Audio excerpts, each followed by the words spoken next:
Afternoon tea. It's got to be up there as one of the most quintessential British traditions.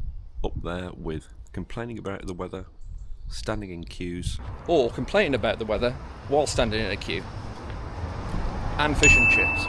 We are in the beautiful city of York and we have afternoon tea booked at the iconic Bettys Tea Rooms. And apparently no visit to York is complete without afternoon tea at Betty's. And boasting a 4.6 out of 5 from more than 8,000 Google reviews. Expectations, let me tell you, are very high. And we're about to see if it lives up to it. Come on. As I mentioned, queuing is a great British tradition, and if you needed any more proof that was the case, then it's right there in front of you. But we were lucky enough to skip the queue. We pre-booked for the Belmont Room, Betty's more exclusive upstairs tea room, which offers a quieter, more refined afternoon tea experience. Betty's itself has a fascinating history, actually. It was founded back in 1919 by a Swiss confectioner named Frederick Belmont. His love for fine pastries and continental flair helped shape Betty's into the Yorkshire institution it is today. And with its Art Deco charm and a classic service, it's actually no wonder people do travel from all over just to have tea here. So let's head inside and see what makes it so special. When we were seated and handed the menus, there were some big decisions to be made, choosing from 14 different teas. There's everything from strong and traditional to light and floral. Basically, if it grows on a leaf, it is probably on this menu. And if tea is not your thing, don't worry, they'll do you a coffee. Hopefully without judging.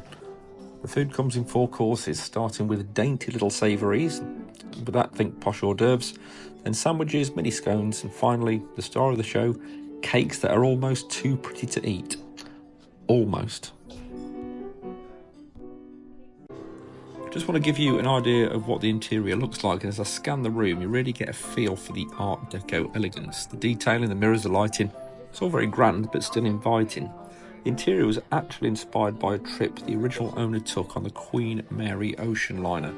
He was actually so taken with it that he decided to recreate the same sense of luxury within the tea rooms, and even hired the very same craftsman who worked on the ship to do it. Safe to say, I think he nailed it.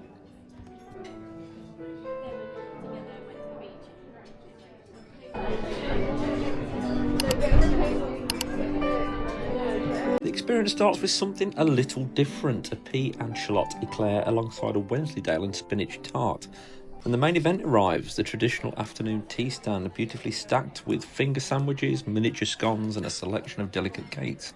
It's a bit like edible architecture. For the first round of tea, I went with a China rose petal, light floral, beautifully fragrant, served in a classic silver teapot.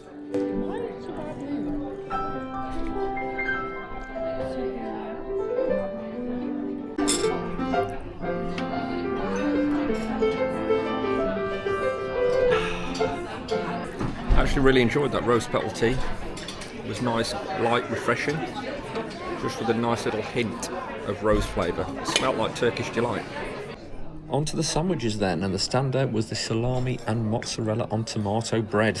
The egg mayo roll was a close second, good enough that I quietly helped myself to another.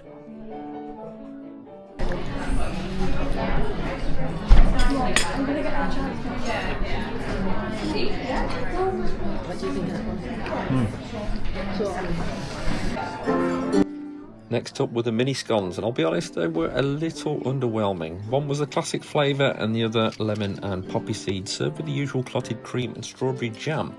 That said, my biggest challenge wasn't the flavour, it was cutting them neatly and getting the cream and jam on without making a mess, which I absolutely failed at. The scones are not massive, but again I quite enjoyed it. The plain one was nice. I'm just about to try the lemon and poppy seed. I haven't done a great job of cutting it though.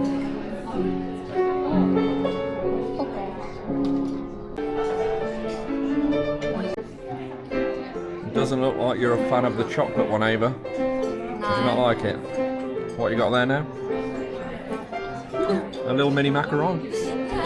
Nice. Can we have a taste test?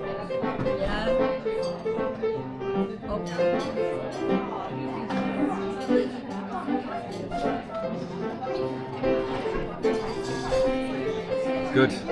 Excellent. It's a winner. I think this, what she said, it was orange and passion fruit. I'm a fan of this. It's very nice.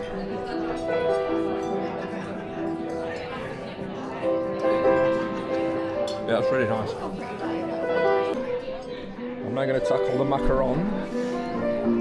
That little flower on there is pretty cute. The macarons are good as well.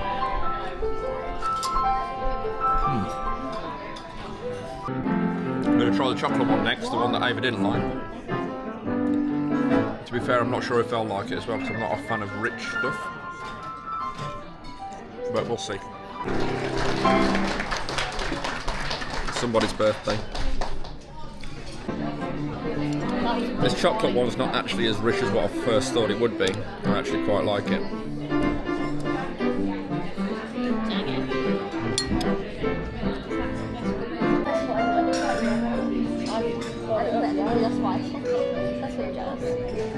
The tea is refillable, so you can have as much as you like. So after the rose petal one, I've now gone for Betty's afternoon tea blend. Let's see what this one's like.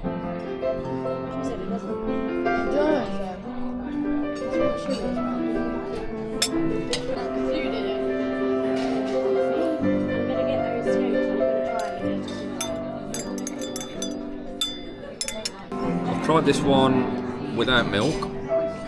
Tried it with milk. I think I prefer this one with milk.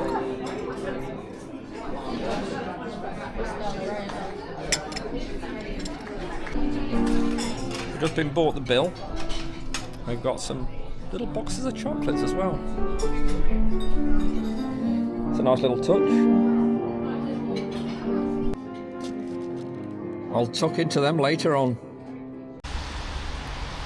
Betty's Tea Room then clearly is about more than the sandwiches and the tea. It's about the entire experience. The Belmont Room was done out beautifully in the 1930s theme. It was a nice touch to be serenaded by a guy on the piano for the entire of the time that we were there. The service was good, it was friendly, and the sandwiches and the tea were equally nice. So, would I go back? Possibly. How much did it all cost then? You may or may not be shocked.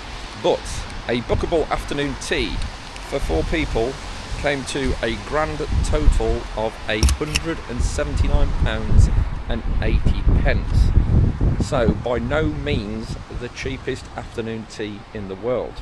Let me know in the comments if you've been to Betty's, whether you're planning to go to Betty's, or if you've got an alternative suggestion for an afternoon tea experience which doesn't cost the amount of what we paid today.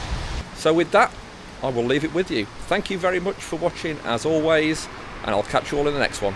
Cheers.